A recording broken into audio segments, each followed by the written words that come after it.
Naisip mo na ba kung ano ang tunay na ibig sabihin na maging uri ng babaeng pinahahalagahan ng Diyos? Sa isang mundo na nahuhumaling sa mga pagpapakita, tagumpay, at pag-aalsa ng mga uso, maraming kababaihan ang nagpupumilit na maunawaan ang kanilang tunay na halaga. Sinasabi sa kanila ng lipunan na ang kagandahan, katayuan, at kalayaan ay tukuyin ang kanilang halaga. Ngunit paano kung mali ang sinabi sa iyo? Inihayag ng Biblia ang isang ganap na magkakaibang pananaw, isa na lumalampas sa pansamantalang pamantayan at nagsasalita ng isang walang hanggang, hindi matitinag na halaga. Inilarawan na ng Diyos kung ano ang tunay na mahalaga sa isang babae at ang kanyang kahulugan ay mas malakas kaysa sa anumang alok ng mundo. Ang Kawikaan 31 ay hindi lamang isang patula na paglalarawan, ito ay isang banal na plano. Inilalarawan nito ang isang babaeng may lakas, karunungan at layunin, isang babae na ang buhay ay minarkahan ng pananampalataya, integridad at malalim na debosyon sa Diyos. Ngunit maging matapat, maraming kababaihan ang nakakaramdam ng labis na pag-asa kapag nabasa nila ang tungkol sa Kanya. Totoo ba siya? Posible bang mabuhay hanggang sa mataas na pamantayang ito? Ang totoo, hindi ka tinawag ng Diyos na maging perpekto. Tinatawag ka niya na maging matapat. At kapag naiintindihan mo kung ano ang tunay na nais niya, malalaman mo na hindi ito pasanin. Ito ay isang pagpapala. Ngunit narito ang totoong tanong. Nakahanay ka ba sa nais ng Diyos o nabuo ka ba sa hinihiling ng mundo? Sapagkat ang sagot sa ito ay matukoy kung naglalakad ka sa banal na layunin o simpleng pagsunod sa mga walang laman na ideals. Ang video na ito ay masisira, hakbang, kung ano ang ibig sabihin na maging uri ng babae na nakalulugod sa Diyos. Sa pagtatapos, hindi mo lamang maiintindihan ang Kawikaan 31.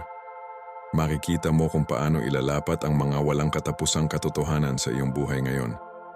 At ngayon, nais kong marinig mula sa iyo.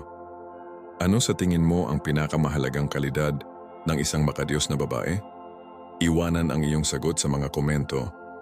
Habang narito ka, kung naniniwala ka sa kapangyarihan ng pananampalataya, si Hesukristo at ang katotohanan ng Biblia, mag-subscribe sa channel at i-on ang mga abiso upang hindi mo makaligtaan ang nilalaman na nagpapalakas sa iyong paglalakad sa Diyos. Manatili hanggang sa wakas dahil ang maririnig mong maririnig ay maaaring ganap na magbago sa paraang nakikita mo ang iyong papel sa plano ng Diyos. Inilalarawan ng Biblia ang isang mabuting babae bilang isang tao na ang halaga ay lumampas sa pinakamahalagang bato. Ngunit ano talaga ang ibig sabihin nito?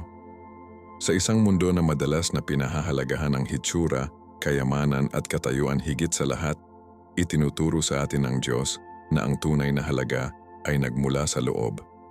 Ang mga Kawikaan 31:10 ay nagsasaad, sino ang makakahanap ng isang mabuting babae? Para sa kanyang presyo ay higit sa mga rubi. Hindi lamang ito patula na wika. Ito ay isang malakas na paalala na ang tunay na halaga ng isang babae ay natutukoy ng kanyang pagkatao, pananampalataya at debosyon sa Diyos.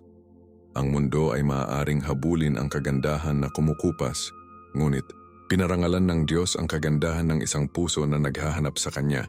Ang isang babaeng may malaking halaga ay hindi tinukoy ng mga inaasahan ng lipunan, ngunit sa pamamagitan ng kung gaano kalapit siyang nakahanay sa mga prinsipyo ng Biblia. At iyon ay isang halaga na walang halaga ng pera na mabibili. Ang kanyang lakas ay wala sa makamundong kapangyarihan, ngunit sa kanyang walang tigil na pananampalataya. Isipin si Esther, isang babae na ang halaga ay wala sa kanyang hari na posisyon, ngunit sa kanyang pagsunod sa Diyos. Pinanganib niya ang kanyang buhay upang mailigtas ang kanyang mga tao, na nagpapatunay na ang tunay na halaga ay matatagpuan sa katapangan at katuwiran. Katulad nito si Ruth, isang babae na nawala ang lahat, pinili pa ring sundin ang landas ng Diyos na nagpapakita ng katapatan at tiwala. Ang mga babaeng ito ay hindi pinuri dahil sa kanilang pisikal na kagandahan, ngunit para sa kanilang panloob na lakas at debosyon. Iyon ang uri ng halaga ng Kawikaan 3. Ang kanyang lakas ay nagmula sa alam na ang Diyos ay ang kanyang pundasyon, ang kanyang gabay, at ang kanyang panghuli provider. Ang mundo ay madalas na nagsasabi sa mga kababaihan na ang kanilang halaga ay nakasalalay sa kanilang tagumpay, katayuan sa lipunan, o maging ang mga opinyon ng iba. Ngunit ang Biblia ay dumadaloy sa ganap na salaysay. Ang isang babaeng may malaking halaga ay hindi naghahanap ng pag-apruba mula sa mga tao. Nilalayon niyang mangyaring Diyos. Alam niya na ang kanyang halaga ay hindi batay sa mga pansamantalang bagay, ngunit sa walang hanggang mga prinsipyo. Itinampok mismo ni Hesukristo ang kahalagahan ng panloob na kagandahan ng sinabi niya sa Mateo 5:8. Mapalad ang dalisay sa puso sapagkat makikita nila ang Diyos. Ang kadalisayan na ito ay hindi lamang tungkol sa mga aksyon, ngunit tungkol sa isang puso na patuloy na naghahanap ng katuwiran.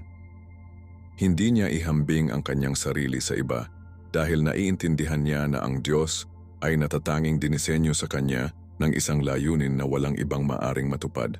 Ngayon, maging praktikal, ano ang hitsura nito sa pang-araw-araw na buhay? Ang isang babaeng may malaking halaga ay isang taong nagtaas ng iba sa halip na mapunit sila. Nagsasalita siya ng may kabaitan, kumikilos ng may integridad, at naglilingkod sa mga nakapaligid sa kanya na may puso na puno ng biyaya. Hindi niya kailangang habulin pagkatapos ng pagkilala dahil ang kanyang mga aksyon ay natural na sumasalamin sa pagkakaroon ng Diyos sa kanyang buhay. Mag-isip tungkol sa isang ina na nagpapalaki ng kanyang mga anak na may pasensya at pag-ibig, o isang asawa na sumusuporta at naghihikayat sa kanyang asawa, o isang solong babae na nag-alay ng kanyang oras sa paglilingkod sa iba. Ang bawat isa sa mga babaeng ito ay sumasalamin sa halaga na pinag-uusapan ng Kawikaan 31, hindi dahil sa kanilang katayuan, ngunit dahil sa kanilang puso. Ngunit narito ang tunay na hamon. Paano mabubuo ng isang tao ang ganitong halaga? Nagsisimula ito sa isang relasyon sa Diyos. Walang nagiging isang salawikain, 31 na babae sa magdamag. Ito ay tumatagal ng pang-araw na pagsuko, panalangin, at isang pangako na mabuhay alinsunod sa kanyang salita. Ang magandang balita, ang Diyos ay hindi nangangailangan ng pagiging perpekto, nangangailangan siya ng katapatan. Kapag hinahanap siya ng isang babae, lahat ay nahuhulog sa lugar. At ito lamang ang simula. Dahil habang sumusulong tayo, makikita natin na ang isang babaeng may malaking halaga ay isang babae din na nagdadala ng tiwala, katatagan, at mga pagpapala sa buhay ng mga nakapaligid sa kanya. Ang tiwala ay isa sa pinakamahalagang pundasyon sa anumang relasyon, at ang Kawikaan 31 ay nagpinta ng isang malakas na imahe ng isang babae na ang asawa ay lubos na nagtitiwala sa kanya. Ang puso ng kanyang asawa ay ligtas na nagtitiwala sa kanya upang siya ay hindi na kailangan ng pagsira. Kawikaan 31:11. Ang talatang ito ay nagpapakita ng isang bagay na malalim. Ang isang babaeng may malaking halaga ay hindi lamang hinahangaan, siya ay pinagkakatiwalaan. Ang kanyang presensya ay nagdudulot ng seguridad, katatagan at kapayapaan. Ang kanyang pag-aalay sa kanyang tahanan, ang kanyang pananampalataya, at ang kanyang mga mahal sa buhay ay ginagawang isang haligi ng lakas. Hindi siya isang taong naghahanap ng personal na pakinabang sa gastos ng iba. Sa halip, siya ay maaasahan, matapat, at hindi nagbabago sa kanyang pangako. At ang tiwala na ito ay hindi itinayo ng magdamag.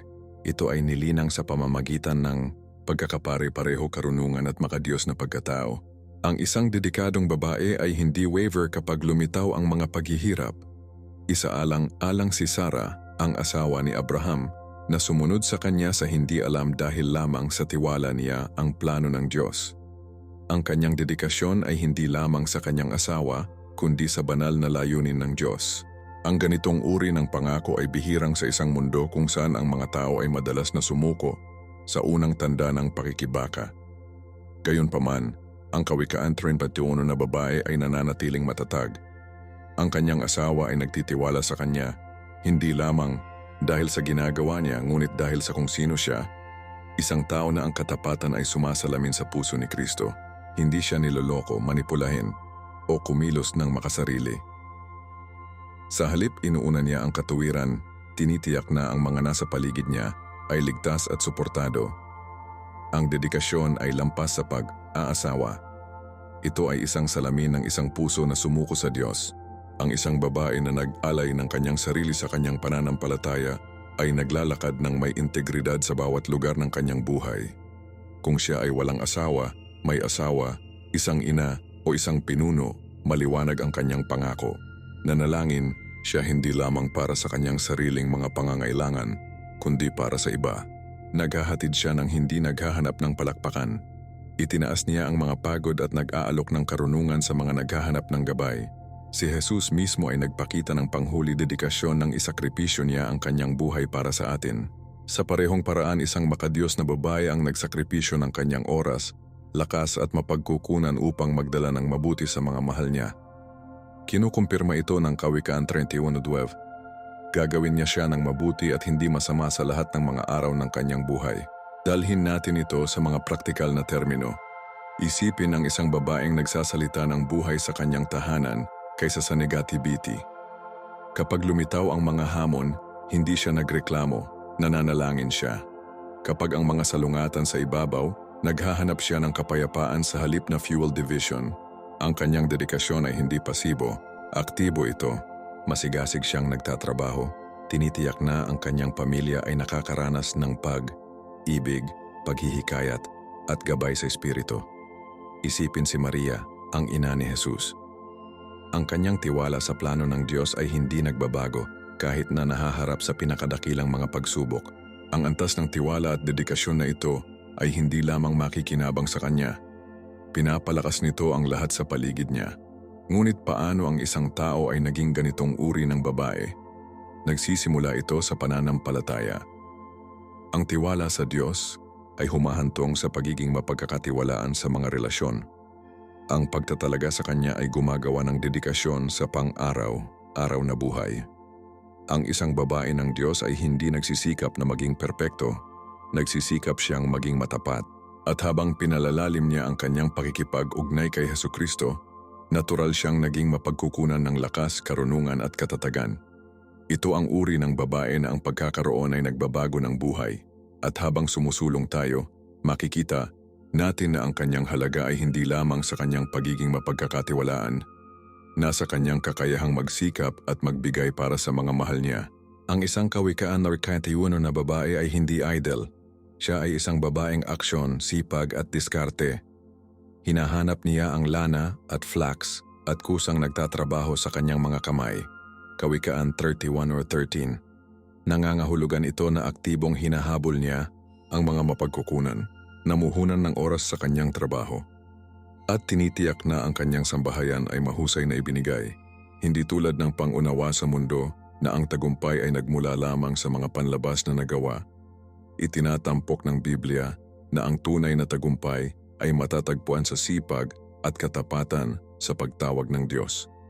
Nauunawaan ng isang masipag na babae na ang lahat ng ginagawa niya sa bahay, sa negosyo o sa ministeryo ay walang hanggan na kahalagahan kapag nagawa para sa kaluwalhatian ng Diyos.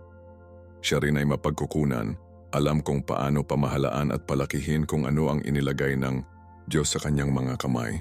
Inilarawan siya ng Kawikaan 31:14 bilang tulad ng mga barko ng mga mangangalakal. Dinala niya ang kanyang pagkain mula sa malayo.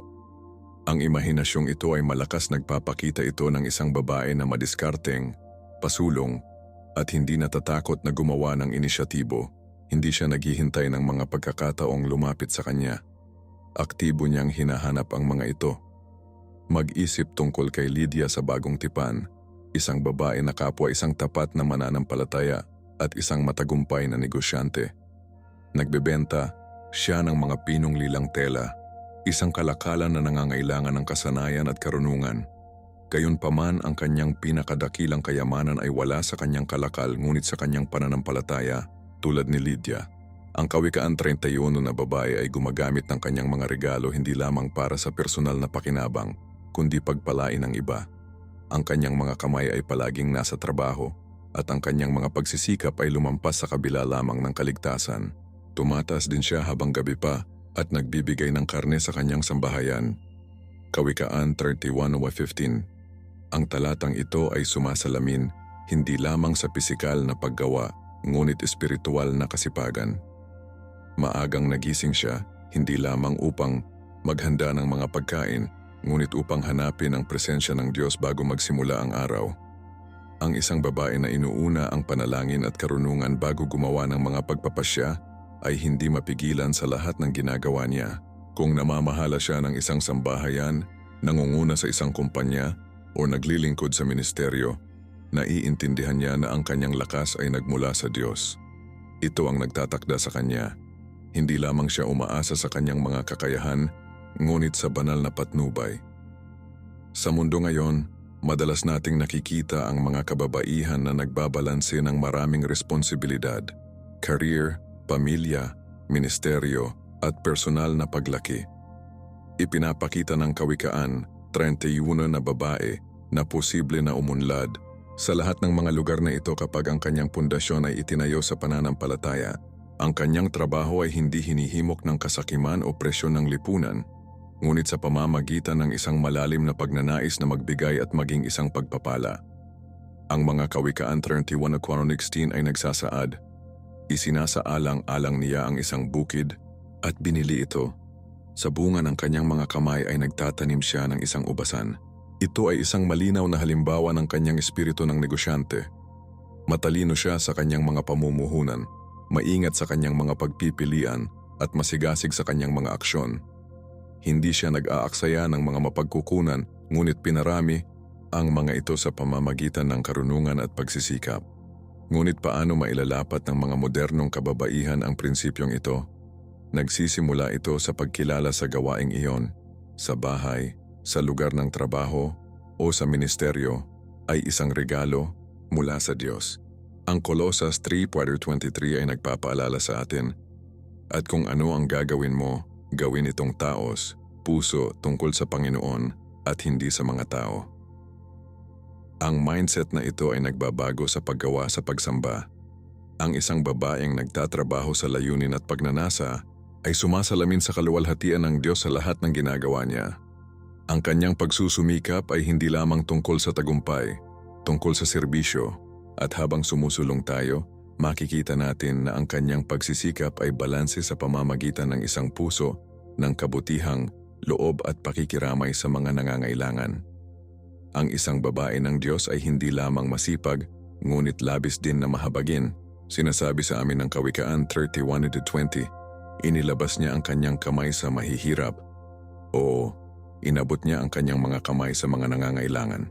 Nangangahulugan ito na ang totoong kadakilaan ay hindi sinusukat ng kung ano ang naipon, ngunit sa pamamagitan ng kung ano ang ibinibigay. Naiintindihan ng isang Kawikaan 31 na babae na ang kanyang mga pagpapala ay hindi lamang para sa kanyang pakinabang, kundi para sa ikabubuti ng iba.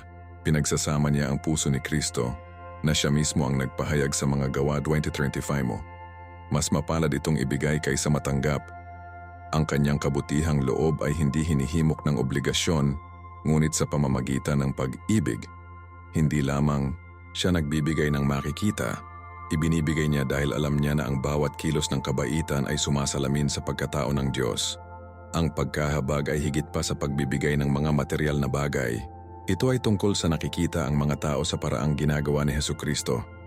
Isipin ang mabuting Samaritano, Lucas 10:25-37. Ang iba ay dumaan sa nasugatan na tao, ngunit tumigil ang Samaritano, inalagaan ang kanyang mga sugat at ibinigay para sa kanya. Ito ang uri ng pag-ibig na embodies ng isang Kawikaan 31 na babae. Hindi niya isasara ang kanyang puso sa pagdurusa ng iba.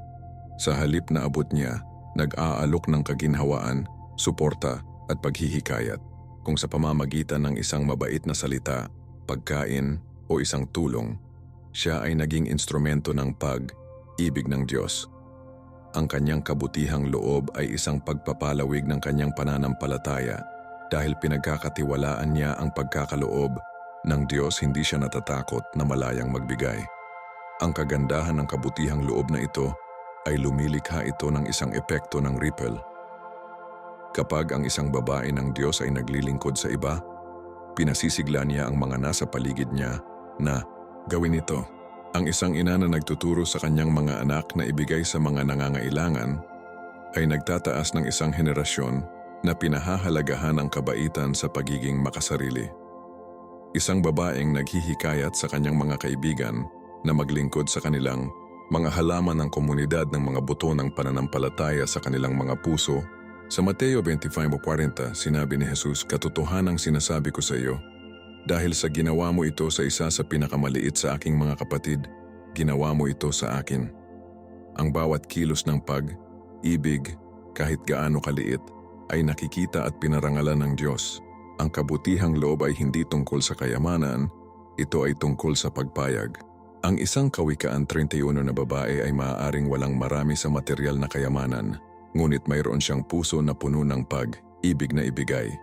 Minsan, ang pinakadakilang regalo ay isang tainga ng pakikinig, isang taimtim na panalangin, o simpleng naroroon para sa isang taong nahihirapan. Kahit na sa mga mahihirap na oras, nananatili siyang nagbibigay. Naiintindihan niya na kapag nagbubuhos siya sa iba, pinupuno ng Diyos ang kanyang tasa sa mga paraan na hindi niya naisip. Ang Kawikaan 11.25 ay nagpapaalala sa atin, ang mapagbigay na kaluluwa ay gagawa ng mayaman, at siya na ang tubig ay matubig din sa kanyang sarili. Ang pagbibigay ay hindi isang pagkawala, ito ay isang pamumuhunan sa kaharian ng Diyos. Ngunit saan nagmula ang kabutihang palad na ito? Nagmula ito sa isang malalim na koneksyon sa Diyos. Kapag hinahanap siya ng isang babae araw-araw, ang kanyang puso ay natural na umaapaw sa pag-ibig at pakikiramay. Hindi siya nagbibigay ng pagmamalaki, ngunit dahil sa pagsunod, naiintindihan niya na ang lahat ng mayroon siya, ang kanyang oras, ang kanyang mga mapagkukunan, ang kanyang mga talento, ay mga regalo mula sa Diyos na nangangahulugang ibabahagi. At habang nagpapatuloy tayo, makikita natin na ang kanyang karunungan at kahinahunan ay gumawa sa kanya ng isang mas malaking pagpapala sa mga nakapaligid sa kanya. Ang isang Kawikaan 31 na babae ay hindi lamang masipag at mapagbigay, ngunit matalino din sa kanyang mga salita at kilos. Binubuksan niya ang kanyang bibig ng karunungan at sa kanyang dila ay ang batas ng kabaitan. Kawikaan 31:26. Ang talatang ito ay nagpapakita ng isang mahalagang katotohanan. Ang wisdom ay hindi lamang tungkol sa kaalaman, ngunit tungkol sa pag-alam kung paano at kailan magsasalita. Ang isang makadiyos na babae ay nauunawaan ang kapangyarihan ng kanyang mga salita. Hindi siya nagsasalita ng walang pasubali at hindi rin niya pinapayagan ang tsismis, galit o negativity upang makontrol ang kanyang dila. Sa halip, nagsasalita siya ng buhay, paghihikayat at katotohanan. Ang kanyang mga salita ay sumasalamin sa karunungan ng Biblia na gumagabay sa iba patungo sa katuwiran at nakasisiglang pananampalataya sa mga nakikinig. Ang karunungan at kabaitan ay dapat magkasama. Posible na magsalita ng katotohanan, ngunit kulang sa biyaya. Ang isang babae ng Diyos ay maingat upang matiyak na ang kanyang mga salita ay tumataas sa halip na mapunit. Ang Kawikaan 15:1 ay nagpapaalala sa amin. Ang isang malambot na sagot ay tumalikod sa galit, ngunit ang mga malubhang salita ay gumalaw ng galit. Naiintindihan niya na ang mga malupit na salita ay maaaring sirain ang mga relasyon, habang ang mga salitang sinasalita na may kabaitan ay maaaring magdala ng pagpapagaling. Isaalang-alang si Abigail na noong 1 Samuel 25 ay pumigil kay Haring David na kumilos ng galit sa pamamagitan ng pagsasalita ng may karunungan at pagpapakumbaba. Nagkakalat siya ng isang mapanganib na sitwasyon sa kanyang pag-unawa na nagpapatunay na ang isang matalinong babae ay may kakayahang magdala ng kapayapaan kahit na sa gitna ng salungatan.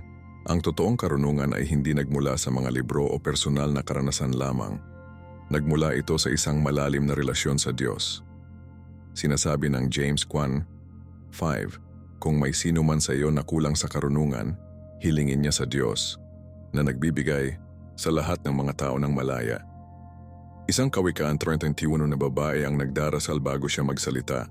Hinihiling niya sa Diyos ang gabay sa kanyang mga uusap, maging sa pamilya, kaibigan, o kahit na mga estranghero.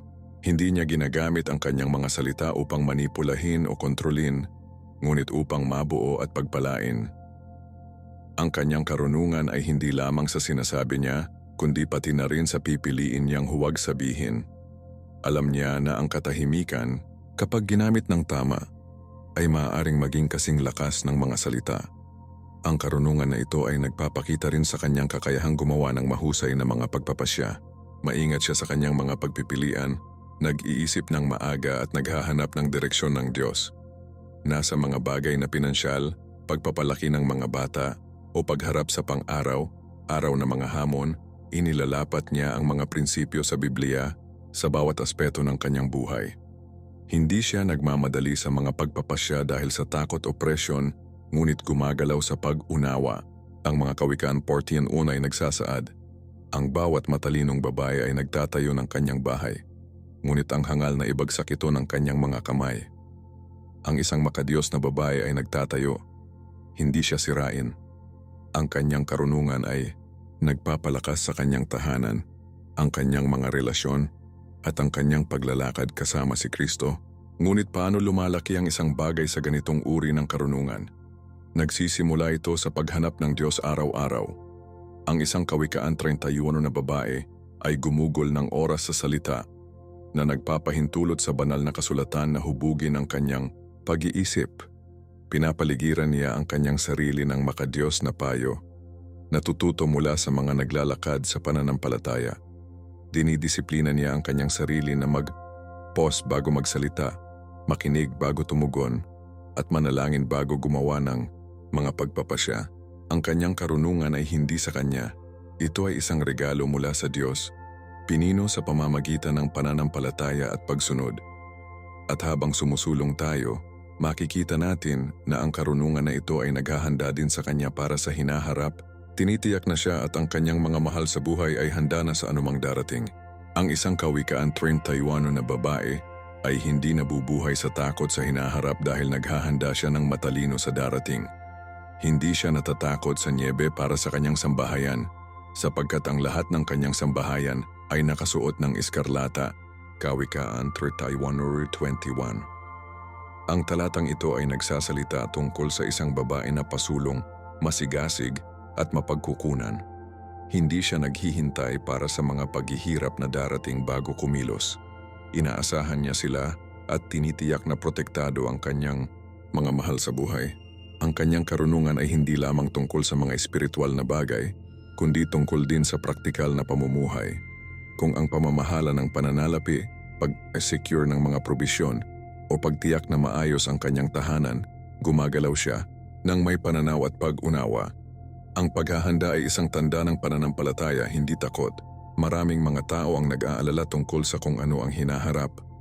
Ngunit ang isang babae ng Diyos ay ipinagkatiwala ang kanyang mga plano sa kanya habang ginagawa ang kanyang bahagi. Pag-isipan si Noe, binigyan siya ni God ng mga tagubilin upang maitayo ang arka bago dumating ang baha.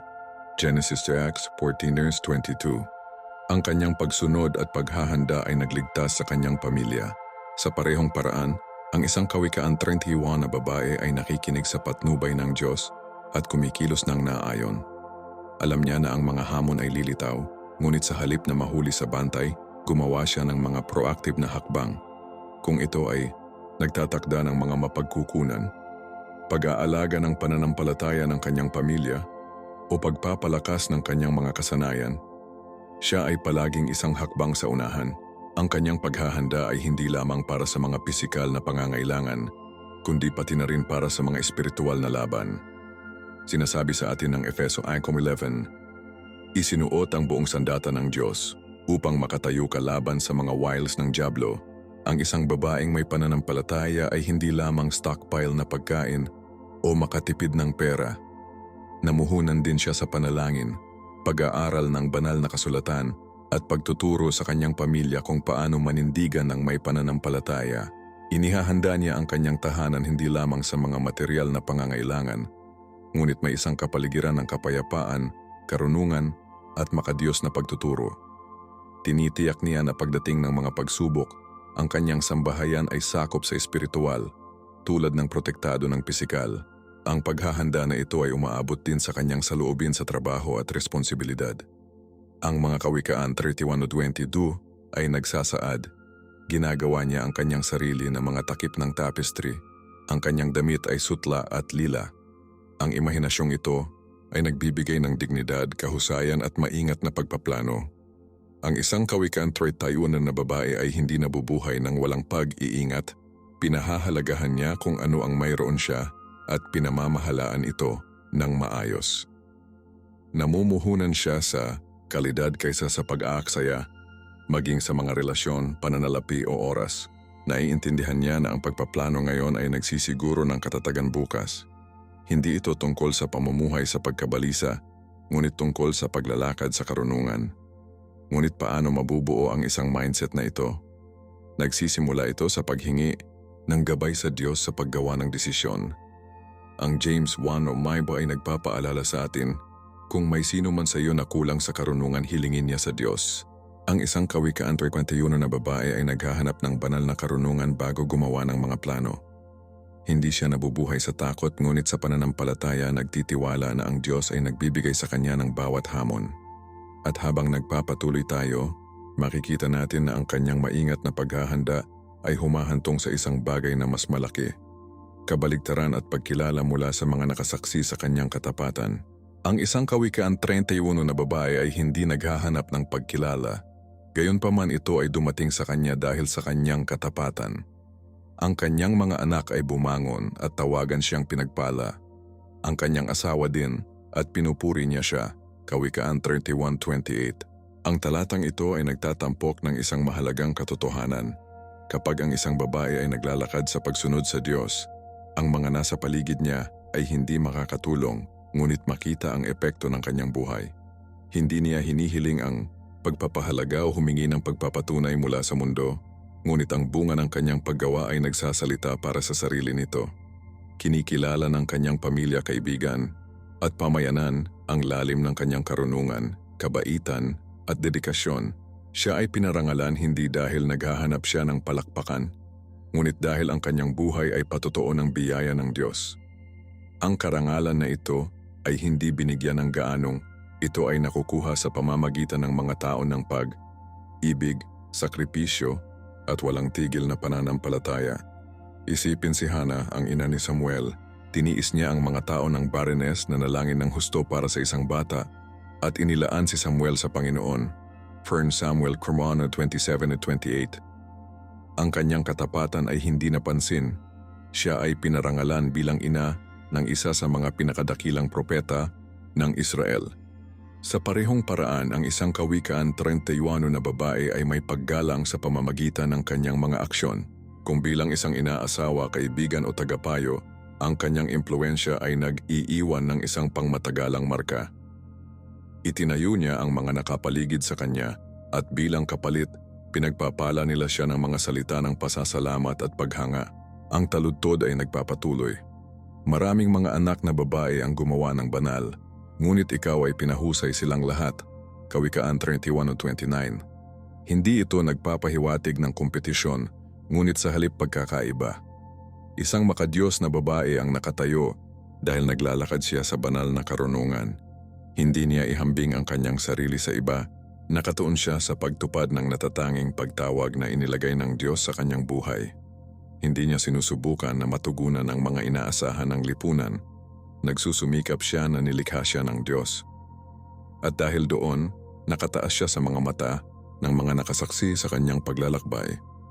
Ang pagkilala ay hindi ang layunin, ngunit ito ay naging likas na resulta ng isang buhay na nabuhay sa katuwiran. Ngunit ano ang hitsura nito sa pang-araw na buhay? Ang isang babae ng Diyos ay tumatanggap ng karangalan hindi lamang sa pamamagitan ng mga magagandang nagawa, kundi sa pamamagitan ng maliit, pareho na kilos ng pag-ibig at pananampalataya, ang mga dalangin na ipinagdarasal niya sa kanyang pamilya, ang pasensya na ipinakita niya, ang karunungan na ibinabahagi niya, ang maliit, pang-araw-araw na mga pagpipilian ay naipon sa isang pamana ng karangalan. Hindi siya hinihiling ng paggalang, pinasisigla niya ito. Kapag iniisip siya ng mga tao, hindi lamang nila naaalala ang ginawa niya, naaalala nila kung paano niya naramdaman ang mga ito, ligtas, mahal, hinikayat at mas malapit sa Diyos. Iyon ang gumagawa ng kanyang tunay na puri. Kaya, paano ang isang tao na maging ganitong uri ng babae? Nagsisimula ito sa pagpapakumbaba. Ang Kawikaan 21:4 ay nagpapaalala sa atin, sa pamamagitan ng pagpapakumbaba at ang takot sa Panginoon ay kayamanan at karangalan at buhay. Ang isang babaeng naghahanap ng Diyos higit sa lahat ay natural na maiangat sa takdang oras. Hindi niya hinahabol ang pagkilala, sumusunod ito sa kanya. At habang nagpapatuloy tayo, makikita natin na ang kanyang tunay na kagandahan ay hindi mula sa mga panlabas na katangian, ngunit mula sa kanyang walang tigil na debosyon sa Diyos. Ang mundo ay madalas na sinusukat ang halaga ng isang babae sa pamamagitan ng kanyang hitsura, kagandahan o mga nagawa. Ngunit malinaw na ang Biblia, ang tunay na kagandahan ay matatagpuan sa takot sa Panginoon. Ang pabor ay mapanlinlang at ang kagandahan ay walang kabuluhan. Ngunit ang isang babaeng natatakot sa Panginoon, siya ay purihin. Kawikaan 31:30. Ang talatang ito ay nagpapakita ng isang makapangyarihang katotohanan. Lahat ng panlabas na pagkupas, ngunit ang isang puso na nakatuon sa Diyos ay nananatiling walang hanggan.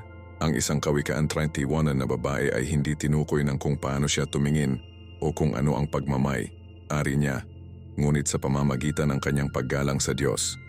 Ang kanyang pananampalataya ay humuhubog sa kanyang pagkakakilanlan, ang kanyang mga pagpapasya at ang paraan na nakakaapekto sa mga nasa paligid niya.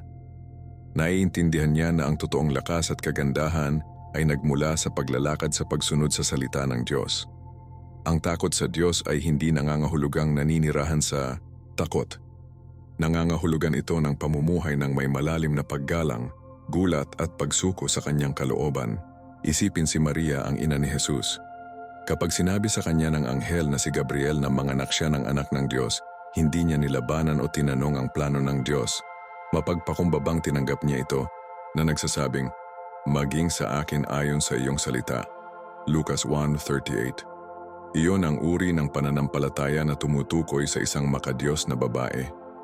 Hindi siya naghahanap ng pag-apruba mula sa mundo dahil siya ay ganap na nakaangkla sa layunin ng Diyos para sa kanyang buhay. Nagtitiwala siya sa kanyang karunungan, sumusunod sa kanyang gabay at isinumite ang kanyang mga plano sa kanyang perpektong kalooban. Ang isang babaeng natatakot sa Panginoon ay hindi matitinag. Hindi mahalaga kung ano ang mga pagsubok na kinakaharap niya. Nananatili siyang matatag dahil ang kanyang kumpiyansa ay wala sa kanyang sarili, ngunit sa Diyos.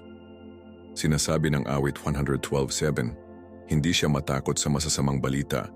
Ang kanyang puso ay naayos, nagtitiwala sa Panginoon. Ang ganitong uri ng pananampalataya ay nagdudulot ng kapayapaan sa gitna ng mga bagyo, lakas ng loob sa harap ng kawalan ng katiyakan, at karunungan sa mga mahirap na pagpapasya. Hindi niya pinapayagan ang takot o pag-alinlangan na kontrolin ang kanyang buhay. Sa halip, naglalakad siya sa katiyakan na ang Diyos ay kasama niya, na gumagabay sa kanyang mga hakbang. Maaaring ipagdiwang ng mundo ang mga pansamantalang bagay, ngunit itinatayo niya ang kanyang buhay sa hindi nagbabago na pundasyon, katotohanan ng Diyos. Ang kanyang paggalang sa Diyos ay makikita sa lahat ng ginagawa niya. Hinuhubog nito ang kanyang kasal, ang kanyang mga relasyon, kanyang trabaho, at kahit kung paano niya pinalaki ang kanyang mga anak.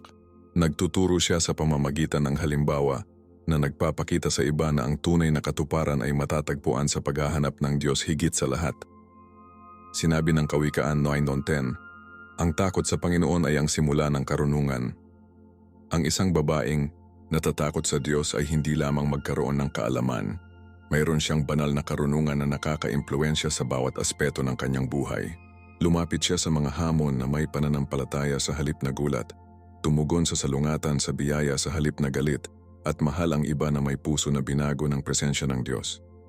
Ngunit paano nabuo ng isang tao ang ganitong uri ng takot sa Panginoon? Nagsisimula ito sa isang pang-araw-araw na hangarin ng kanyang presensya. Ang isang Kawikaan 31 na babae ay nagdarasal, pinag-aaralan ng salita, at napapalibutan ang kanyang sarili ng mga makadiyos na impluensya. Pinahahalagahan niya ang espiritual na paglaki sa mga makamundong pagkagambala. Naiintindihan niya na ang kanyang pinakadakilang kagandahan ay wala sa kanyang panlabas na hitsura, ngunit sa isang puso na ganap na sumuko sa Diyos. At habang sumusulong tayo, makikita natin na ang takot na ito ng Panginoon ay hindi lamang humuhubog sa kanya ng personal, ngunit binibigyan din ng karangalan at pagkilala sa mga mata ng iba. Ang isang Kawikaan 31 na babae ay hindi naghahanap ng pagkilala, ngunit ang kanyang mabubuting gawa ay natural na nagdadala ng karangalan. Bigyan mo siya ng bunga ng kanyang mga kamay, at hayaan ang kanyang sariling mga gawa na purihin siya sa mga pintuan. Kawikaan 31:31. Ang talatang ito ay nagpapakita ng isang malakas na prinsipyo. Kapag ang isang babae ay naglalakad sa katapatan, karunungan at dedikasyon, ang kanyang epekto ay hindi maaaring maitago. Ang mga pintuan sa panahon ng Biblia ay mga lugar ng paghuhusga, pamumuno at pampublikong gawain na nangangahulugang ang kanyang impluensya ay umabot sa kabila ng kanyang tahanan at sa komunidad. Hindi niya kailangang ipagmalaki ang tungkol sa kanyang mga nagawa. Ang kanyang buhay ay nagsasalita para sa sarili. Ang kanyang katapatan sa Diyos at ang kanyang pangako sa katuwiran ay gumawa sa kanya ng isang iginagalang na figura sa lipunan. Ang ganitong uri ng karangalan ay hindi mababaw, ito ay isang salamin ng isang buhay na maayos. Mag-isip tungkol kay Deborah, ang hukom at propeta ng Israel, Hukom chapter 5. Hindi niya hinabol ang kapangyarihan o pagkilala. Gayunpaman siya ay naging pinuno dahil sa kanyang karunungan, katapangan at pananampalataya. Ang mga tao ay lumapit sa kanya para sa gabay dahil nakita nila ang pagkakaroon ng Diyos sa kanyang buhay. Sa parehong paraan, ang isang Kawikaan 3:21 na babae ay nakakakuha ng pagkilala sa publiko, hindi sa pamamagitan ng promosyon sa sarili, ngunit sa pamamagitan ng hindi maikakaila na patotoo ng kanyang pagkatao. Siya ay hinahangaan hindi lamang sa ginagawa niya, ngunit para sa kung sino siya, isang babaeng may integridad, pananampalataya at lakas. Ang kanyang pagkilala ay hindi lamang mula sa mga tao, kundi mula sa Diyos mismo. Sinabi ni Jesus sa Mateo 6:4, "Ang iyong ama na nakatago sa lihim mismo ay gagantimpalaan ka ng bukas." Ang isang babaeng naglilingkod, nagdarasal at nagmamahal ng may katapatan ay itataas sa perpektong tiyempo ng Diyos. Hindi niya kailangang ipaglaban ang pansin dahil tinitiyak ng Panginoon mismo na ang kanyang katapatan ay nakikita. Kung siya ay isang ina na nagpapalaki ng mga makadiyos na anak, isang negosyante na nagpapatakbo ng katapatan, o isang pinuno na naglilingkod ng may pagpapakumbaba, ang kanyang mga gawa ay kalaunan ay makikilala. Ang epekto na iniwan niya ay tumatagal dahil ito ay itinayo sa walang hanggang mga prinsipyo. Ang pagkilala sa publiko ay hindi tungkol sa katanyagan, tungkol ito sa impluensya. Ang isang babae ng Diyos ay gumagamit ng kanyang posisyon upang magbigay ng inspirasyon at humantong sa iba patungo sa katuwiran. Hindi siya nababahala sa makamundong katayuan, ngunit may pagkakaiba sa buhay ng mga nasa paligid niya. Ang mga Kawikaan 3:13 kanapar ay nagsasaad, "Huwag hayaan ang awa at katotohanan na talikuran ka. Itali ang mga ito tungkol sa iyong leeg. Isulat ang mga ito sa talahanayan ng iyong puso. Kaya't makahanap ka ng pabor at mabuting pag-unawa sa paningin ng Diyos at tao." Ang isang babaeng naglalakad sa katotohanan at awa ay natural na makakakuha ng pabor, hindi dahil hinahanap niya ito, ngunit dahil ang ilaw ng Diyos ay kumikinang sa kanya. Kaya paano maaabot ng isang tao ang antas ng karangalan na ito? Nagsisimula ito sa pang-araw-araw na katapatan sa maliliit na bagay. Ang Lucas 16:10 ay nagpapaalala sa atin, "Siya na tapat sa kung ano ang hindi bababasa ay matapat din sa marami." Ang isang Kawikaan 31 na babae ay hindi maghintay para sa isang mahusay na sandali upang mapatunayan ang kanyang halaga. Siya ay nabubuhay sa pagsunod araw-araw, nagtitiwala na itataas siya ng Diyos sa kanyang perpektong oras. At kasama nito, naabot namin ang pangwakas na kalidad ng babae na pinarangalan ng Diyos. Ngunit bago tayo magtapos, gumawa tayo ng isang hakbang at pag-isipan ang malakas na pundasyon na ginagawang posible ang lahat ng ito. Ngayon na nakita mo kung ano ang tunay na tumutukoy sa isang makadiyos na babae, oras na upang sumasalamin, na kung saan ang mga katangiang ito ay naka-embody na, at alin sa palagay mo ang tinawag ka ng Diyos na umunlad? Tandaan, walang perpekto, ngunit ang bawat hakbang na ginawa sa pananampalataya ay nagpapalapit sa iyo sa babaeng dinisenyo ng Diyos na maging. Ang pamumuhay ng Kawikaan 31 ay hindi tungkol sa presyon, tungkol ito sa layunin. Kapag ihanay mo ang iyong buhay sa kanyang salita, lumalakad ka sa lakas, karunungan at banal na pabor. Kaya sabihin mo sa akin, alin ang katangian mula sa Kawikaan 31 na nagsalita sa iyo? Ito ba ang kanyang karunungan, lakas, kanyang kabutihang loob o ang kanyang pananampalataya? Ibahagi ang iyong mga saloobin sa mga komento. Nabasa ko ang bawat isa sa kanila, at kung ang mensaheng ito ay sumasalamin sa iyo, Huwag kalimutan na gusto ang video na ito, mag-subscribe sa channel, at i-on ang mga abiso upang hindi mo makaligtaan ang nilalaman na nagpapalalim ng iyong pananampalataya. At bago ka pumunta, mayroon akong isang espesyal na para sa iyo. Kung nasiyahan ka sa pag-aaral na ito, tingnan ang susunod na video sa screen ngayon. Dadalhin ka nito kahit na mas malalim sa plano ng Diyos para sa iyong buhay. Pagpalain ka ng Diyos at makikita, kita doon!